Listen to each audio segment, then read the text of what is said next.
Musulmon odam egoist desam, ishonasizlarmi? Faqat o'zini o'ylaydi desam. Ishonaveringlar. Hozir ishontirib qo'yaman inshaalloh. Musulmon bir so'm sadaqa qilayotganda kambag'alni o'ylab beryaptimi? Kim o'ylab beryapti? O'zini o'ylab beryapti.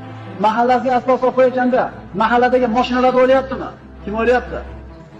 Egoist chiqib qoldi musulmon. Musulmon zakot berayotganda nima? Rahmi kelgandan beryaptimi? Qo'qqonidan beryapti. Bersam deyapti. Qolgan pulimni Alloh himoya qilib berar ekan, yana uni o'stirar ekan. Musulmon birov o'ylaydi ekanmi? O'shingizni zo'rda. Faqat o'zini o'ylaydi, lekin bu o'zini o'ylaganiga faqat jamiyatga foyda keltiradi. O'zini o'ylab yolg'on gapirmaydi.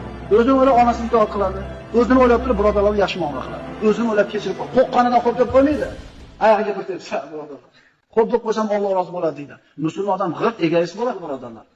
Men o'zim o'ylab gapiryapman. Sizlar o'ylab gapiryapman. Men o'zim o'ylab gapiryapman birodar. Bu o'zimga kerak. Chunki shuni gapirsam Alloh mendan rozi bo'larmikin deyapman. Sizlar olasizlarmi, olmaysizlarmi o'zinglar. Men gapirib qo'ysam bo'ldi. Shunaqa birodarlar. Musulmon odam faqat o'zini o'ylaydi, lekin o'zini o'ylaganiga faqat jamiyatga foyda keltiradi.